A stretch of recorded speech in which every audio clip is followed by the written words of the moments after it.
Oke, bismillahirrahmanirrahim. Assalamualaikum warahmatullahi wabarakatuh. Bertemu kembali kita hari ini di kuliah ke-11 untuk mata kuliah analisis kelayakan usaha agribisnis ya. Jadi hari ini saya akan menjelaskan format proposal rencana bisnis atau proposal kelayakan usaha. Kemudian nanti di ujung saya akan masuk dengan Excel perhitungan analisis finansial ya. Untuk format analisis kelayakan usaha, itu sudah saya upload di e-learning, dan untuk Excel, perhitungan analisis finansial, tadi saya sudah share sama PJ kelasnya. Jadi nanti semoga sudah di-share, nanti bisa dipakai sebagai template ketika masuk menghitung mengenai analisis kelayakan usaha agribisnis. Ya. Sampai sini bisa diikuti? Sudah bisa ya? Nah, Bisa, Bu. saya share screen dulu terkait dengan contoh proposal rencana usaha.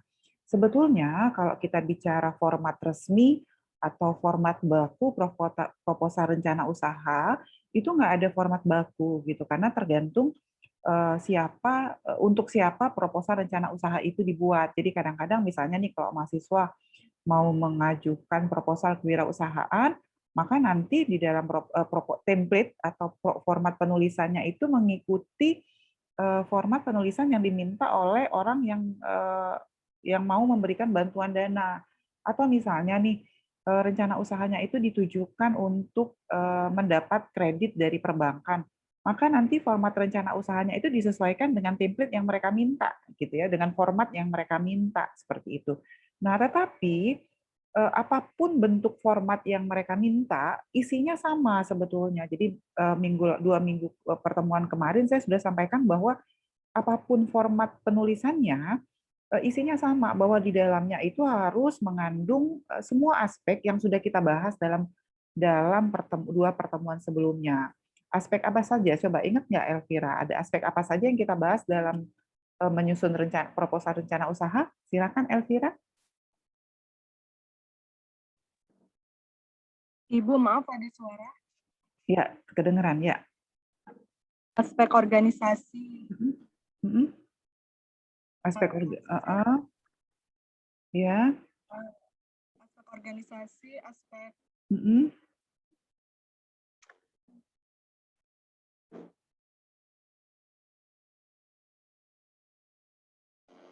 ya, Elvira bisa dengar gangguan ya?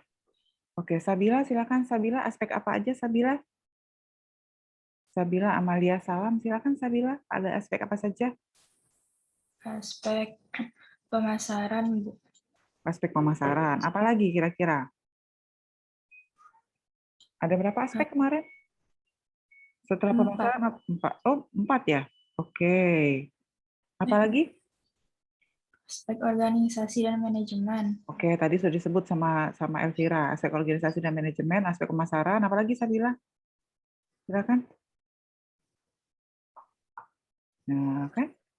Nanda Bahari. Apalagi tambahannya Nanda? Silakan Nanda.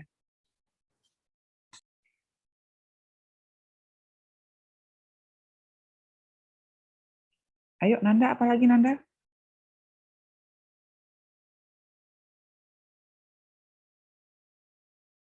Silakan Nanda, aspek apa lagi setelah aspek organisasi manajemen dan aspek pasar pemasaran? Nanda? Aspek apa? Nanda? Aspek perizinan, Bu. Aspek perizinan? Aspek apa itu aspek perizinan? Nggak ada aspek perizinan. Safa, silakan Safa. Kalau kemarin, ya Bu, kemarin ada 4 aspek. Aspek pemasaran, aspek keuangan, aspek produksi, sama aspek organisasi. Aspek organisasi. Hasan Wahyu, ada 1 aspek lagi Hasan. Apa lagi Hasan kemarin? Silakan Hasan. Di pertama kali ininya. PPT-nya di depan sekali itu. Aspek apa itu Hasan? Ingat nggak? Hasan? Iya, Ibu. Iya, aspek apa?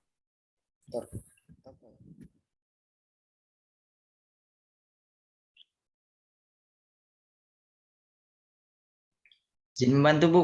Ya, silakan. Siapa? Silakan. Aspek yuridis, Bu. Siapa namanya? Silakan. Amanullah, Bu. Amanullah. Iya, jadi Ada beberapa ini, Bu. ya, apa lagi selain aspek yuridis ada satu yang boleh Aspek yuridis, aspek teknis dan teknisi, akses teknis pasar dan pemasaran.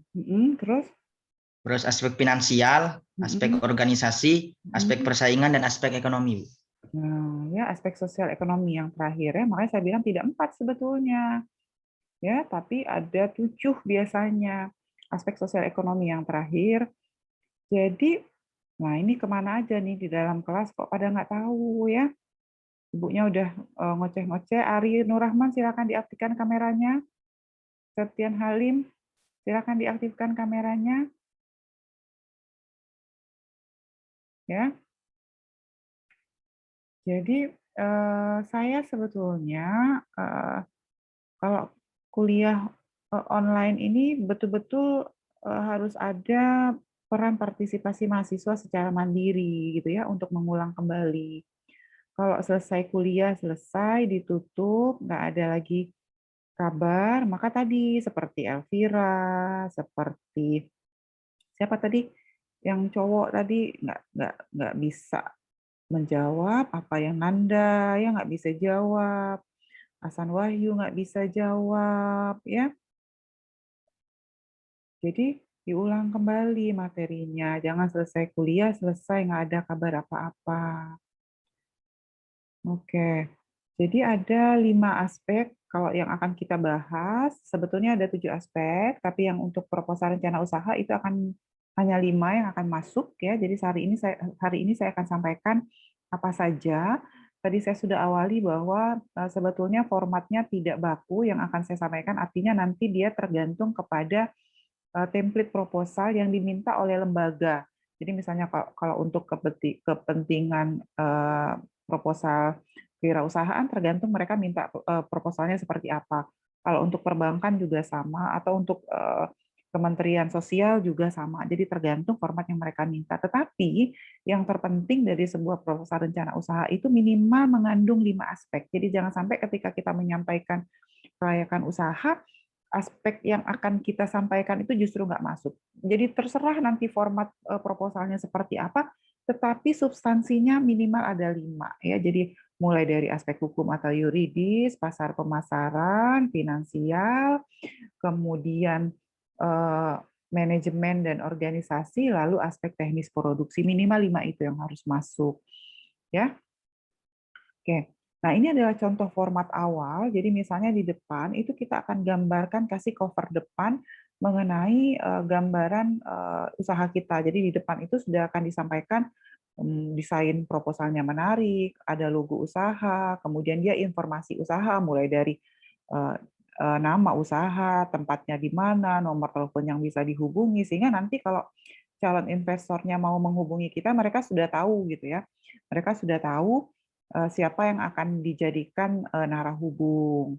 Nah, yang di bab keduanya adalah pendahuluan. Pendahuluan tadi ceritanya mengenai sejarah berdirinya usaha, visi misinya apa, sudah dikerjakan minggu sebelumnya. Lalu minggu lalu saya minta dikerjakan aspek pemasaran. Jadi ketika aspek pemasaran, sudah akan kita bahas segmen pasarnya siapa, targetnya apa, positioningnya bagaimana, perkiraan permintaan ya. Minggu lalu sudah saya sampaikan kalau kita bicara permintaan, maka kalau di sini ada permintaan, di sini ada penawaran, kira-kira Marilyn peluang pasar itu baru terbuka ketika penawaran itu lebih besar atau lebih kecil dari permintaan. Coba Marilyn Cynthia Dana. Peluang pasar itu terbuka ketika penawaran lebih besar atau lebih kecil daripada permintaan? Ketika penawaran lebih besar, Bu. Ketika penawaran lebih besar, yakin? Ketika permintaan lebih besar, Bu, maaf. Oh, iya, permintaan lebih besar. Kalau penawaran lebih besar berarti pesaing kita sudah menghasilkan lebih banyak. Gitu ya logikalnya ya. Nah, kemudian oke. Makanya baru bisa ada peluang. Peluang itu kalau permintaan lebih besar daripada penawaran. Minggu lalu sudah saya bahas. Kemudian saya juga bahas minggu lalu terkait dengan strategi 4P, strategi pasar. Mau produknya seperti apa, desainnya bagaimana, ukurannya bagaimana, harganya berapa. apa sarana promosi yang dipakai, bisa pakai IG, bisa pakai Facebook, bisa pakai e-commerce yang lain, atau mau sales promotion itu kita jualnya menggunakan sales gitu, atau personal selling langsung ke konsumen gitu ya. Ada placement, ada people, ada proses, dan ada physical evidence. Nah, kemudian ada aspek organisasi juga sudah saya bahas. Aspek organisasi itu mendeskripsikan tentang nama usaha, pemiliknya siapa, alamat kantornya di mana, bentuk badan hukumnya apa. Ya, di kuliah pertama saya sudah di kuliah kedua minggu lalu saya sudah sampaikan bentuk badan hukum itu bisa mulai dari perseorangan sampai dengan PT. Ya. Lalu ada cerita mengenai jabatan, jumlah staf, uraian tugas, dan penggajian. Jadi nanti di sini disampaikan uraiannya seperti apa. Perizinan ya, kalau perizinan itu nanti aspek hukum dan pemasarannya, kegiatan praoperasional, dan jadwal pelaksanaannya seperti apa. Jadi di sini sudah saya sampaikan satu-satu. Lalu ada inventaris kantor. Inventaris kantor itu nanti ada yang inventaris tetap, yang atas ini tetap ya, yang bawah ini adalah inventaris variabelnya, inventaris operasionalnya di kertas, tinta, itu nanti masuk biaya operasional. Tetapi komputer, printer, mungkin kita perlu merek cap produk, itu masuk ke dalam biaya investasi. Makanya dia inventaris namanya. Lalu, minggu lalu kita juga sudah bahas mengenai aspek produk. Aspek produksi, itu aspek teknis produksi kita mulai bicara dari manfaat dimensi produknya kayak apa. Dimensi produk itu kira-kira ceritanya sama seperti bentuk produk yang ada di strategi 4P. Bisa ikutin ya yang saya sampaikan ya? Rania bisa mengikuti apa yang saya sampaikan, Rania Amanda? Insya Allah bisa, Bu. Ya, jadi kalau di sini ada strategi produk, sebetulnya cerita yang di produk ini itu akan mirip, akan sama dengan yang ada di sini nih, dimensi produknya kayak apa. Lalu bisa cerita manfaat produk, apa sih kelebihan produk kita itu dibandingkan dengan para pesaing kita, kira-kira gitu. Kemarin saya sampaikan bahwa kalau kita mau merebut pasar, maka harus ada yang spesifik dari produk kita itu supaya bisa dilirik konsumen. Tapi kalau ternyata produk kita itu biasa-biasa saja, maka nanti kita akan susah bersaing dengan pesaing-pesaing yang lain. Lalu ada kegunaan produk, apakah dia convenience good, jadi barang kebutuhan sehari-hari, apakah shopping good, itu barang-barang baju, telepon seluler, mobil, ada special good, ada unsold good, jadi nanti bisa dipilih. Ya. Lalu proses produksi diceritakan, proses produksinya kayak apa, mulai dari dapat bahan baku, mungkin perlu dicuci, dihaluskan, kemudian digoreng, mungkin dan sebagainya, proses produksi. Lalu ada kapasitas produksi, tanah dan bangunannya bagaimana, lalu pemasangan, mungkin kita perlu instalasi air, telepon, kalau tidak perlu ya nanti nol aja datanya. Tapi kalau misalnya diperlukan instalasi air dan listrik, ya disampaikan. Tapi Bu, saya nggak perlu instalasi telepon karena sudah pakai telepon seluler, maka instalasi telepon dan internet kita keluarkan, boleh ya. Mesin dan peralatan, mungkin kalau pengolahan tadi perlu blender, jadi kayak blender, juicer, spatula yang dipakai bisa berkali-kali, nanti masuk ke dalam biaya investasi. Ada biaya bahan baku, ya, ada biaya tenaga produksinya. Ya, tenaga produksi ada dua, ya, ada harian atau ada borongan, lalu ada biaya umum. Nah, baru terakhir kita masuk ke aspek keuangan. Tapi aspek keuangan ini baru bisa kita bahas setelah kita menyelesaikan Excel dulu. Jadi aspek keuangan tadi, aspek keuangan tuh NPV IRR itu baru bisa kita uraikan dengan menggunakan deskripsi kalimat setelah kita selesaikan Excel-nya. Jadi ada Excel yang harus saya selesaikan dulu ini. Saya mulai Excel-nya dengan yang satu jenis produk ya. Jadi nah, ini di depan ini saya sudah share tadi ya ke PJ kelasnya karena saya belum sempat masuk ke e-learning. Ya, jadi ketika kita memulai analisis kelayakan usaha, gitu, ini kira-kira cerita gitu yang harus kita sampaikan di Excel itu mengenai gambaran usaha kita. Jadi misalnya nih PT apa gitu ya, nanti kan ada kumpulan beberapa mahasiswa yang akan membuat. Nah, yang harus kita sampaikan dulu adalah jumlah produk yang mau kita hasilkan itu berapa. Nah, kira-kira gitu. Jadi kita mau menghasilkan produknya itu berapa. Kelihatan Excel saya? Excel saya terlihat? Kelihatan Bu. Kelihatan ya. Jadi kita harus masukkan dulu yang biru ini yang Ibu lingkari, produksinya berapa. Hati-hati produksi tadi harus lebih rendah daripada peluang pasar ya. Kemudian kemampuan memproduksinya per butir ini 150, per bulannya 150.000 butir, per harinya 5.000 ya.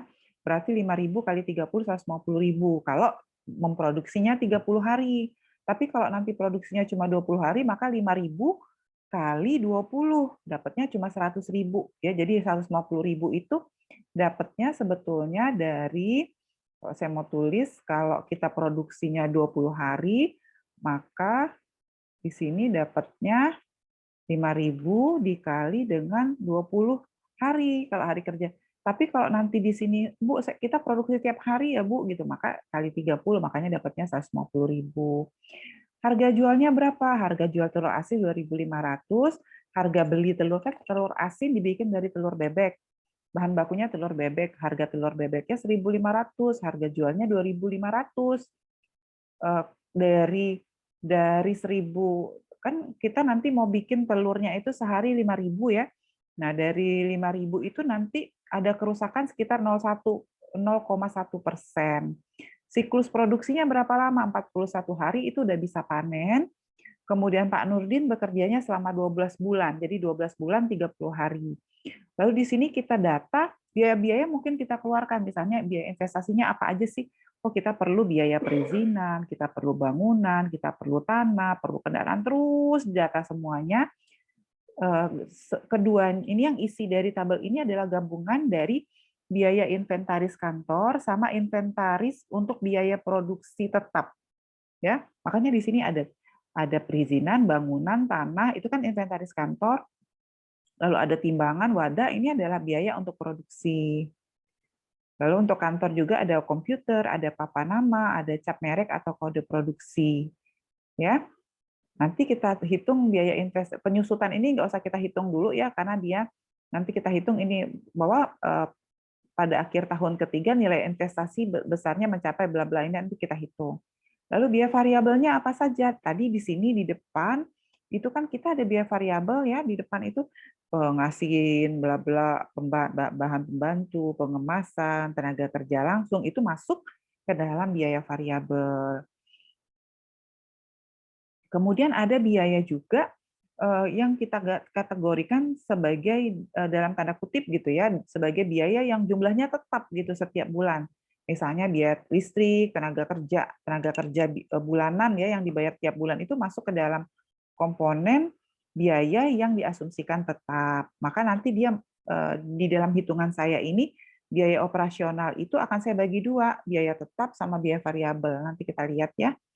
Lalu perlu apa lagi? Mungkin perlu biaya pemasaran, karena tadi kan di sini kita perlu kendaraan, maka kita perlu tenaga pemasaran. Tenaga pemasarannya gajinya 750 per bulan, sehingga nanti setahun itu dapatnya mana 750 dikali 12 yang atas ini.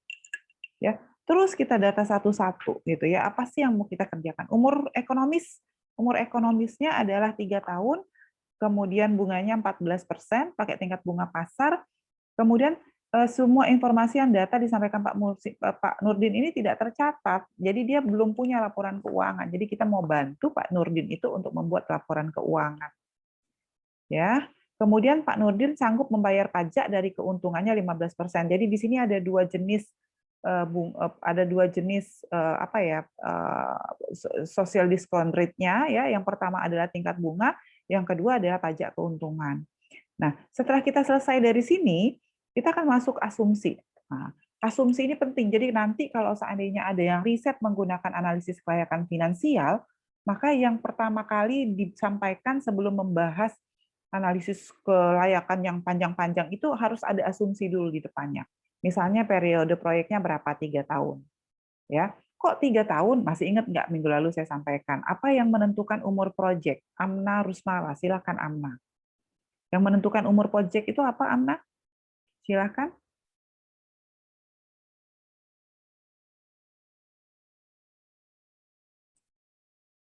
Amna, ingat nggak apa sih yang menentukan umur proyek minggu lalu? Yang umur menengah sama umur pendek itu ya, Bu? Yang panjang sama pendek. Coba apa? Coba. Apa mungkin? Kalau yang itu tuh tergantung, kalau yang kalau yang pendek itu tergantung kayak mesinnya, Bu. Misalnya mesin yang digunakan dalam usaha itu misalnya, kayak mesin pembuatan mie ya, mesin itu bertahannya berapa bulan atau berapa tahun. Eee, Terus kalau yang misalnya untuk, umur panjang itu digunakan untuk yang kelayakan usaha. Tapi kalau yang untuk pendek itu hanya untuk, analisis usaha biasa saja, Bu. Oke, itu dasarnya. Nah, sekarang kalau kita ambil Iya, yang umurnya menengah panjang itu, dasar menentukan misalnya menengahnya tuh 3 tahun, heeh. panjangnya tuh 5 tahun. Nah, menentukan 3 sama 5 tahun tuh apa coba?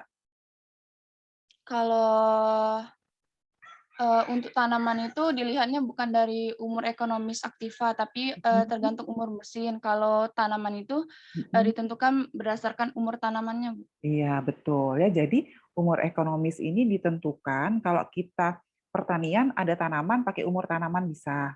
Tapi kalau misalnya kita pabrik, maka kita pakai aktiva tetap yang umurnya paling panjang. Ya, jadi di sini karena kita hanya bicara telur asin, maka kita buat 3 tahun karena nanti alatnya itu cuma panci dan sebagainya yang diperkirakan bisa tahan dalam waktu 3 tahun. Setahunnya kerja berapa lama? Setahunnya kerja 12 bulan. Sekarang kita bicara output ya. Kita perlu produksinya itu 150.000 sebulan, perharinya 5.000, harga telurnya 2.500, lama menunggu pendapatan itu artinya mulai dari kita bikin telur asin sampai nanti kita panen itu 41 hari, kerusakannya 0,1%. Jadi dari 5.000 telur yang kita bikin setiap hari itu akan ada rusak sekitar 0,1%. Tenaga kerja tetap tidak ada, berarti nanti kita untuk di biaya operasional tidak ada biaya tetap untuk tenaga kerja, produksi ada 10 orang, pemasaran ada 1 orang. Input, kita perlu input apa? Input telur itik selama 1 bulan itu 150.000, karena di sini kita perlunya 150.000 butir, harga beli telurnya 1.500, suku bunganya 14.000, kemudian proporsi modal. Karena nanti kita usahanya ini kita nggak punya modal, maka kita ambil dari kredit 70%, dari modal sendiri 30%, jangka waktu kreditnya 3 tahun. Ya, sudah selesai dari sini, boleh ditambahkan yang lain, boleh. Misalnya bahan baku dapat dari mana, harganya berapa, mungkin biaya pengadaan bahan baku, atau perlu bahan tambahan, boleh ditambahkan di asumsi. Ya, sampai sini bisa ngikutin sampai asumsi? Bisa? Mutiara, Karina, Azani, bisa? Mutiara? Maaf Bu, Ya. masih belum paham. Boleh diulang sekali lagi aja Bu. Yang mana yang belum paham? Di bagian yang Hmm, persenannya Bu. Yang persenan yang ini kredit? Iya, Oke. Harda Kinanti bisa bantu menjelaskan? Harda, kalau persenan tadi gimana? Belum juga paham, Bu, yang Belum persenan. paham. Ada yang bisa bantu menjelaskan? Silahkan. Saya yakin di kelas ini ada yang bisa menjelaskan. Silahkan, Rosa. Iya, Bu. Jadi dalam melaksanakan bisnis ini kan karena ada keterbatasan modal, jadi dibutuhkan kredit. Nah, persenan ini tergantung dari jumlah kredit. Nah, misalnya kita membutuhkan uang 100.000. Nah, 30.000-nya itu dari modal sendiri, lalu kreditnya tuh 70.000. Jadi dibuat dalam persentase. Jadi kalau diubah dalam persentase, kredit itu menjadi 70% dan modal sendiri itu 30%. Dari Oke. 100.000 tadi, iya. Iya, ya, terima kasih Rosa, betul penjelasannya. Tinggal 70 sama 30 ini tergantung kita mau ambil kredit, misalnya tadi Rosa mengatakan saya perlu modalnya tuh 100.000 gitu.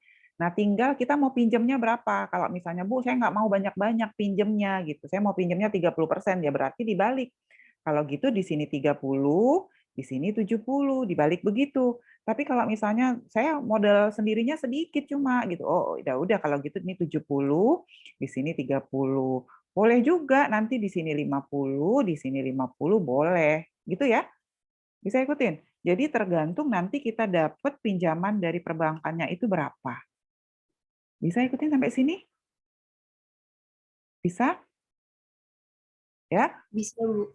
sekarang kita lanjut ke biaya investasi. Tadi di depan di narasi ini ada berbagai biaya investasi nih. Ini biaya investasi nih. Ya, kita masukin ke sini biaya investasinya nih. Mulai dari perizinan, bangunan, tanah, kendaraan, alat produksi, terus peralatan lain yang mungkin perlu komputer, perlu papan nama ya, perlu cap merek. Kita data semua nih di biaya investasi. Ingat, biaya investasi itu adalah biaya yang dikeluarkan sebelum proyeknya berjalan, ya. Jadi sebelum proyeknya jalan. Jadi sebetulnya kalau konsep di analisis usaha tani, biaya investasi ini mirip dengan konsep biaya tetap sebetulnya. Nah, jadi dia bisa digunakan berulang. Jadi kalau misalnya perizinan itu bisa digunakan sepanjang umur kegiatan. Bangunan itu bisa digunakan sepanjang umurnya. Jadi dia panjang, nah karena biaya investasi ini dia bisa digunakan berkali-kali, maka tentu kita tidak mungkin menggunakan jumlah biayanya. Maka kita perlu hitung nilai penyusutan. Jadi penyusutan per tahun. Masih ingat konsep penyusutan dipelajari di akuntansi dan pembiayaan agribisnis ya di kuliah ke-7 kalau saya tidak salah dengan Pak Julius. Kalau dengan saya dengan Pak di kelasnya saya. Ini kemarin akuntansinya dengan siapa di kelas ini? Bu Livianti, Bu. Oh, Bu Livianti. Oh, tetap belajar sama Bu Livi akuntansi penyusutan ya. Nah, jadi penyusutan, dihitung penyusutan, masih ingat nggak cara hitung penyusutan? Total biaya dikali dengan umur ekonomis alat. Jadi kita tentukan dulu alat yang ada itu umur ekonomisnya berapa. Misalnya bangunan itu 10 tahun, mobil itu 7 tahun, timbangan itu 3 tahun, 3 tahun, 3 tahun, seperti itu. Maka nanti jumlah biayanya dibagi umur ekonomis, itulah nilai penyusutan. Bisa ikutin sampai sini? Bisa ikutin? Ya, Bisa, nanti Bu. Oke. Nah, Bu, kalau usahanya belum jalan, Bu, bagaimana kita tahu biaya izinnya 2,5 juta, nilai bangunan itu semeternya 1 juta, ya itu nanti diasumsikan saja gitu. Jadi biasanya kalau sekarang nilai bangunan misalnya sudah 2,5 juta satu ya jadi 2,5 juta atau tanah berapa, perlu kendaraan misalnya kalau usaha kita tuh hanya usaha kecil nggak usah beli mobil, pakai motor aja gitu ya. Bisa ikutin sampai sini? Timbangan, carilah di Shopee harga timbangan berapa, perlu timbangan, harga panci berapa. Bisa ya ngikutin ya?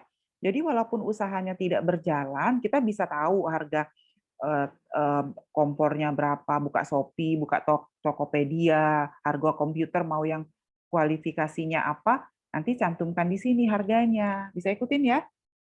Nah, kemudian ketika kita sudah susun nilai penyusutan, sudah hitung nih nilai penyusutan.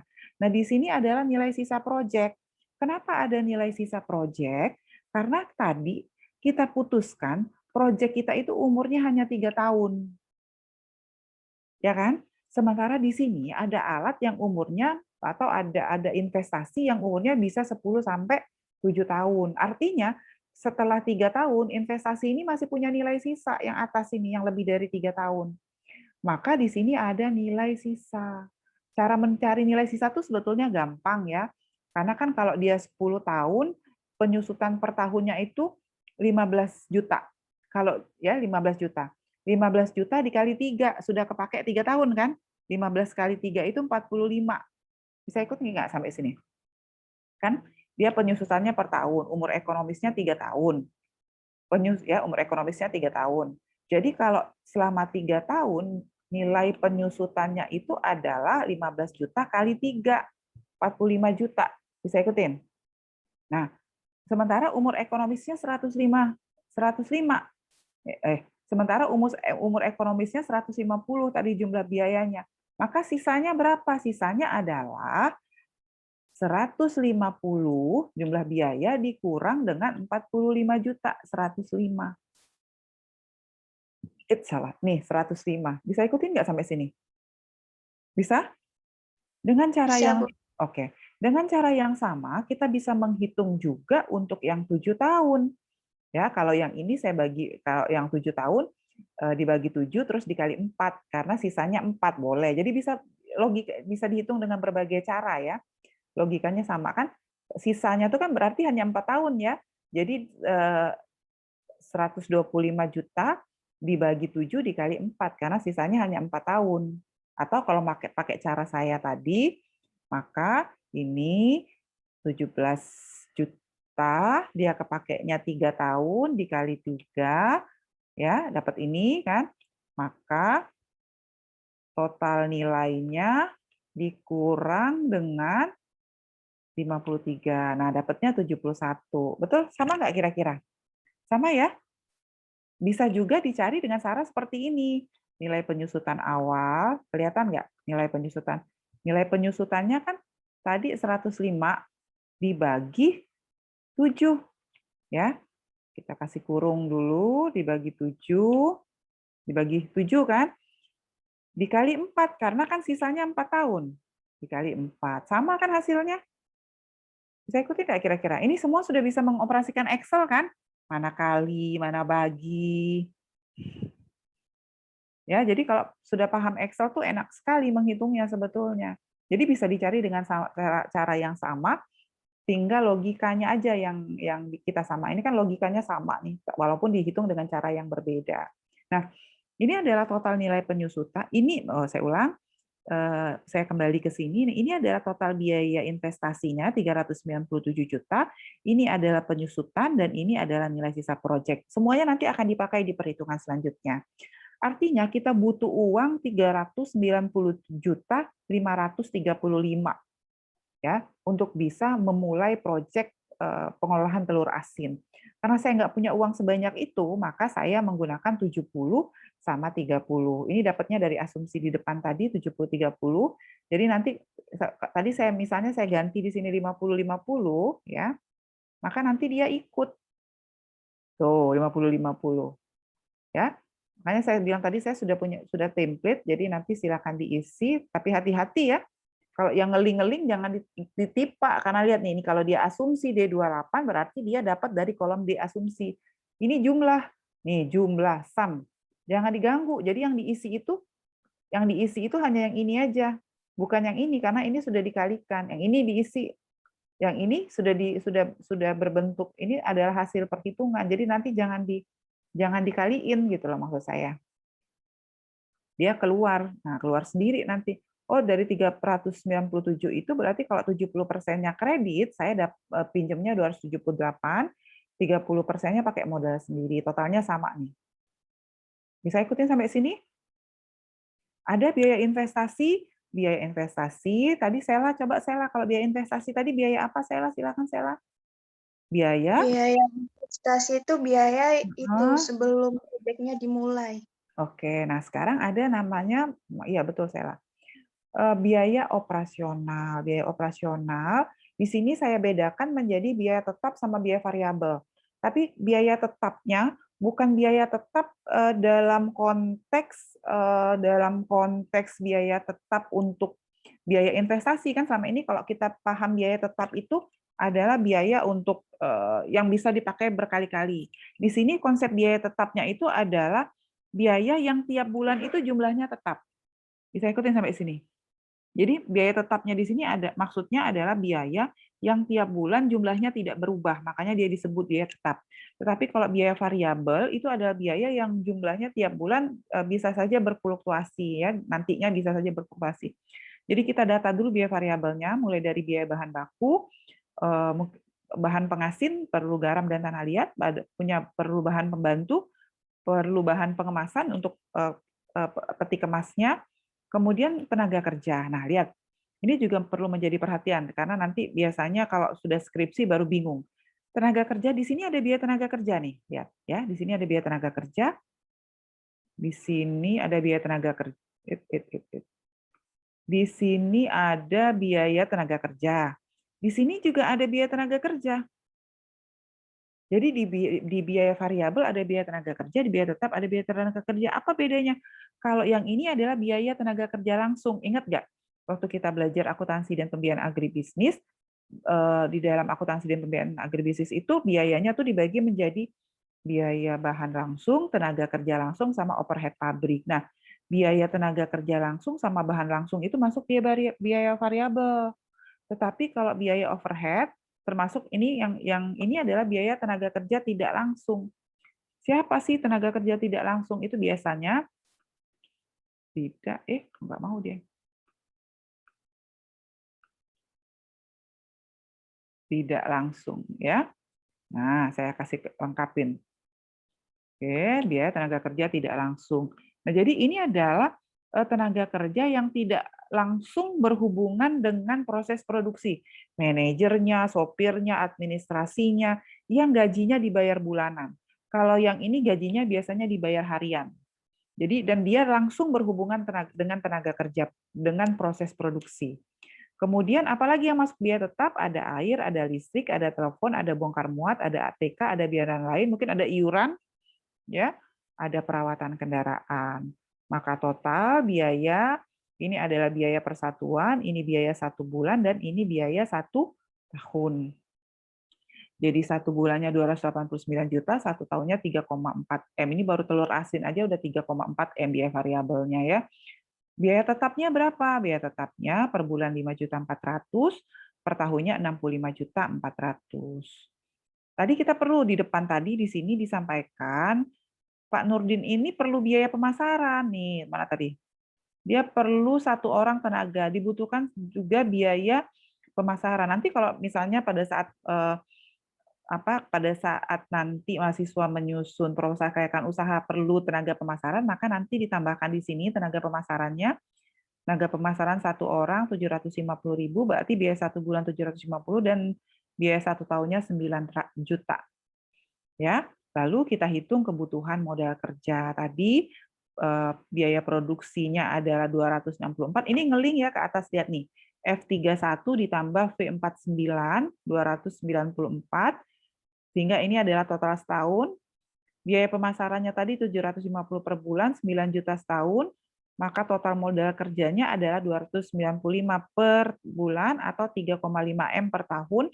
Nah, modal kerja 1,5 bulan. Kita perlu modal kerja 1,5 bulan, artinya setiap bulan kita perlu modal itu tidak hanya 1 bulan, tapi 1,5 untuk menutupi kegiatan bulan depan. Maka 1,5, ini sudah ada ya, nih. 1,5 dikali F463, jadi 1,5 dikali yang ini. Dapatnya 442, ini yang per bulan, ini yang per tahun. Dananya sama, 70 sampai 30, nanti dia akan terisi sendiri kalau yang ini. Jadi yang kuning ini nggak usah diisi nanti ya. Berarti dia bentuknya formula, hati-hati juga yang ini formula. Jadi yang diisi yang ini, tuh, sama yang ini jumlah unitnya. Sampai sini bisa ngikutin? Oke, sekarang kita masuk ke produksi. Nah, ini penting produksi. Tadi kan kita sebetulnya 150.000 ya, 150.000 butir. Tetapi kan ada kerusakan 0,01. Jadi dia total produksi itu 148.500 kali 2.500, maka per bulan penerimaan kita itu adalah 371 dan per tahunnya 4,4 M. Bisa ikutin sampai sini? Lalu ada angsuran, tadi kan kita ada pinjam investasi, ada pinjam operasional, maka kita hitung dulu angsuran investasi sama angsuran operasional. Ya sebetulnya ini juga sudah ngeling nih sama yang depan, makanya ini kalau mohon maaf, angsuran investasi ini sudah ngeling sama yang di depan, total biaya investasi 3,3 ini C. Biaya investasi kalau lihat di sini, biaya investasi G27, maka dia ada di sini, nih G27 nih. Nih, maaf ini nih, yang kredit ya, G27.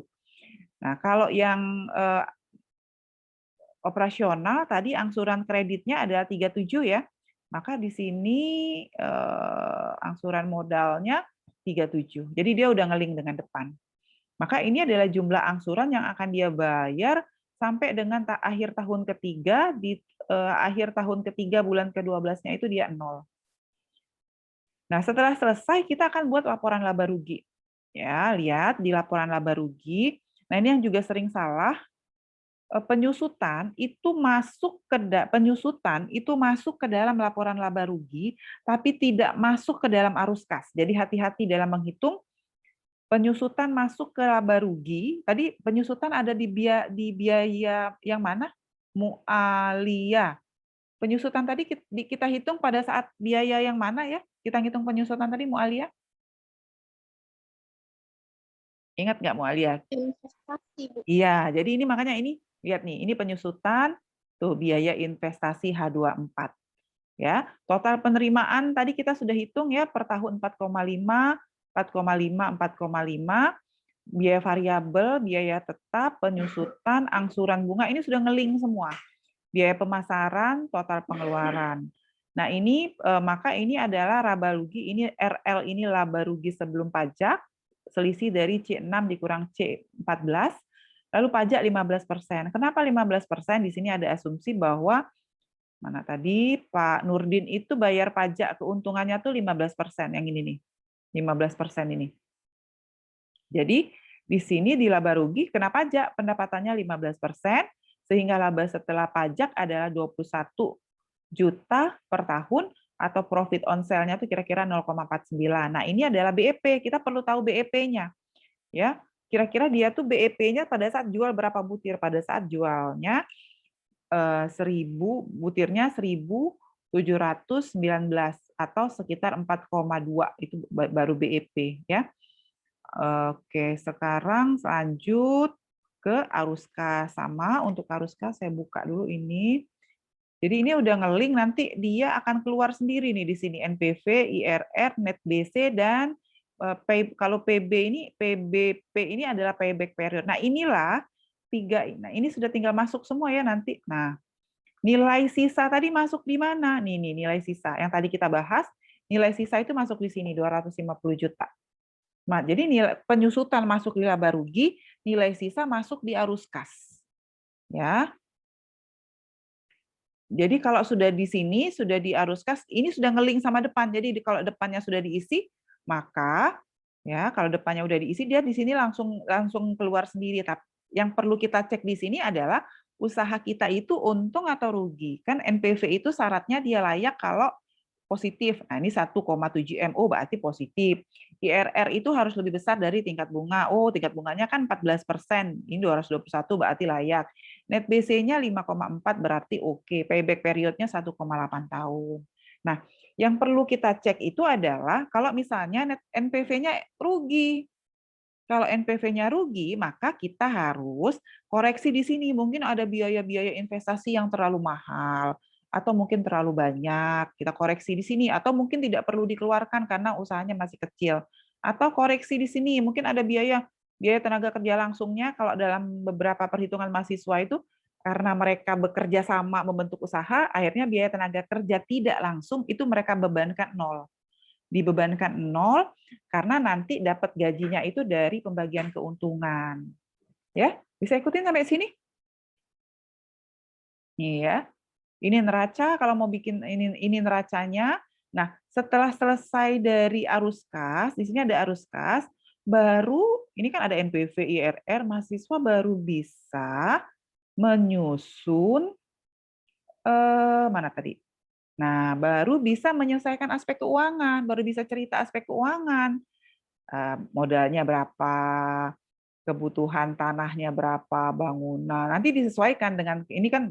Kalau kita nggak perlu bangun infrastruktur, kalau kemarin ada yang mau bikin apa ya perkebunan minyak goreng, mungkin perlu infrastruktur, maka boleh masuk biaya. Tapi kalau misalnya yang tidak perlu infrastruktur, nggak usah pakai biaya infrastruktur. Jadi nanti ini disesuaikan dengan tabel Excel biaya tetap, tabel Excel biaya investasi dan operasional yang kita buat. Nah, biaya tetap, biaya tidak tetap. Jadi disesuaikan. Baru bisa di sini cerita tentang payback period, baru bisa cerita tentang NPV, baru bisa indeks profitability, baru bisa IRR, baru bisa. Jadi nggak bisa menjelaskan aspek keuangan kalau belum selesai Excel-nya ini tadi. Nih, bisa ikutin sampai sini? Nugra Tri Agusta, silakan. Gimana Nugra? Ya, Bu. Ya, gimana Nugra? Ada yang mau tanya? Ada mau ditanyakan? Untuk saat ini belum, Bu. Mungkin Belum. lagi yang ditanya, Bu. Oke. Masih alhamdulillah paham, Bu. Oh, salah ini. Ini belum, bukan yang ini. Excel.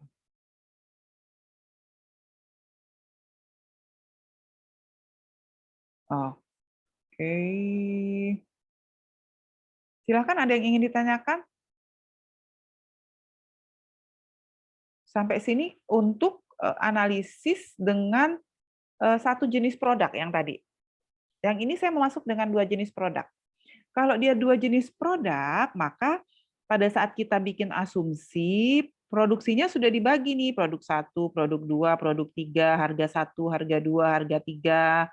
Ya, maka nanti di inputnya perlu nggak inputnya dibedakan juga kalau misalnya penambahannya berbeda. Jadi yang berbeda itu adalah ketika menjelaskan ini produksi dan penjualan.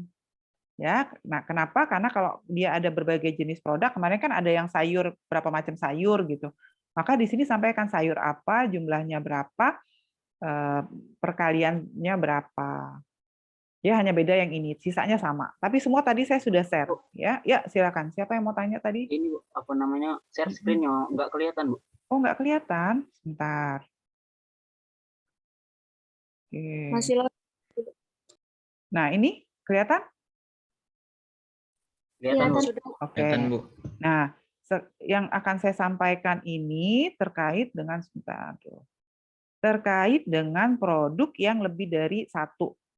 Nih, kalau dia lebih dari 1, maka ketika menjelaskan produksi, produksinya sudah diuraikan menjadi 1, 2, 3. Ketika harga produk, harganya juga sudah dipecah. Ya, jadi yang biaya investasi sama operasionalnya sama, yang membedakan itu adalah cerita gambaran tentang produksi. Jadi misalnya tadi kemarin ada yang hidroponik, selada, caisim, apalagi apa gitu ya, sayur apa. Nah, maka dia membedakannya itu pada saat diproduksi sini. Sisanya semuanya sama. Silahkan ada yang mau tanya sampai sini, Ari Nurrohman. Silahkan. Belum ada, Bu. Septian Harahap. Jadi apa, Septian? Bisa dengar saya? Bisa, Ibu. Oke, jadi Septian, apa yang membedakan kalau kita memproduksi 1 produk sama 2 produk ya? Silakan.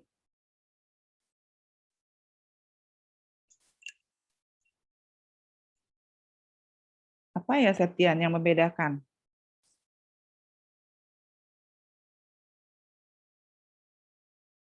Apa tadi saya sampaikan, Septian? Yang membedakan, silakan, Septian.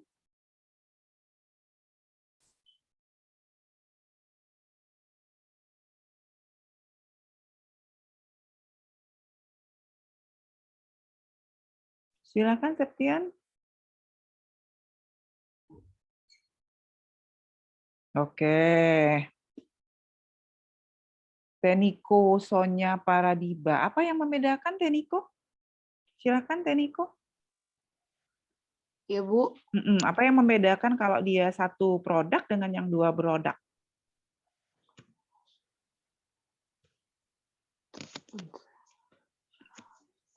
Teniko? Dibuat masing-masing produknya, Bu.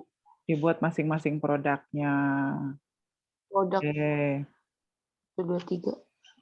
Oke ya, jadi kalau dia lebih dari 1 produk, maka di kolom atau di sheet produksi dan penjualan ini dia produknya dipisahkan 1, 2, dan 3. 3. Ya, jadi kalau dia 1, kalau yang telur asin tadi produknya hanya 1. Jadi ketika di sini dia hanya 1 produknya, yang lain nggak ada. Lebih sederhana kalau 1 produk. Tapi kalau 3 produk itu kita harus pecah. Tapi nggak apa-apa, sebetulnya sama saja, ujungnya kan tetap untuk mencari penerimaan. Ya, justru kalau lebih dari 1 produk kita belajarnya jadi lebih banyak. Silakan jika ada yang mau bertanya sampai sini mengenai kuliah kita hari ini. Saya belum sempat bertanya, Bu. Ya, silakan. Saya belum sempat buka tugasnya ya. Tapi nanti tolong dilengkapi seperti format yang tadi saya sampaikan. Bisa? Minggu depan kita akan mulai melaksanakan presentasi. Nanti saya yang tentukan siapa yang presentasi duluan. Jadi silakan disiapkan PPT-nya. Kita akan review sama-sama. Setelah itu dilakukan perbaikan. Ya, siapa yang mau bertanya tadi? Silakan. Mu'alia, Bu. Mu'alia. Jadi kan kalau yang usaha kami itu inputnya 2, Bu, jahil sama temulawak. Untuk produknya itu 4. Berarti yang di tabel tadi produksinya itu 2, terus produknya 4, Bu ya? Ya, maksudnya gini, kebalik Mu'alia. Mu'alia nanti di inputnya, di bahan bakunya 2. Ya, di produknya 4. Betul kan? Gitu ya, Mu'alia? Jangan terbalik ya. Iya, Bu. Ya, di ininya 4, di bahan bakunya 2, di produknya 4. Ya? Oke. Baik, Bu. Terima kasih, Bu. Oke. Iya, makasih ya. Ya, Assalamualaikum. Ada lagi? Oke, jika tidak Izin ada, bertanya, Bu. ya silakan Nugra. Siapa? Amanullah, Bu. Oh, Amanullah. Silakan Amanullah. Ini, Bu. Kalau kami kan pabrik sawit kemarin, Bu. Nah, kalau kemarin sih kami masih tenaga kerja yang dipakai itu yang tidak langsung, Bu. Jadi gajinya per bulan gitu. Nah, belum ada biaya tenaga kerja yang langsung. Yang harian itu belum ada, Bu. Nah, itu boleh ditiadakan apa harus ada yang itu, Bu? Kemarin apa pengolahan pabrik sawit, Bu. CPO ya, sawit ya. Oke, CPO ya. Oh, kan kalau nggak ada tenaga kerja yang ngolah di pabrik, ada nggak di dalam tenaga kerja tetap itu tenaga kerja yang ngolah di pabrik? Yang ngolah dalam pabriknya ada, Bu? Ada. Nah, dipindahin aja. Berarti kan dia sebetulnya masuk ke dalam biaya variabel. Biaya operasional yang variabel maksudnya. Kalau sudah dihitung, tapi jangan dimasukkan di biaya tetap, karena kalau untuk yang di biaya tetap itu yang tenaga kerja tidak langsung, tenaga kerja langsungnya pindahin ke biaya variabel. Jumlahnya sama, cuma tinggal pindah row-nya aja, pindah baris aja. Oh, berarti ini, Bu, itu tenaga kerja yang langsungnya itu pindahin ke pegawai-pegawai yang di pabrik itu pindahin ke yang tidak langsung gitu, Bu. Yang langsung. Ya. Kalau manajer segala macam itu baru Bu, yang tidak langsung. Yang tidak langsung. Iya, betul. Ada lagi? Baik, makasih, Bu. Oke, kalau tidak ada, saya tutup kuliahnya ya. Terima kasih atas perhatiannya. Salam sehat selalu. Silakan dikerjakan tugasnya. Wassalamualaikum warahmatullahi wabarakatuh. Waalaikumsalam.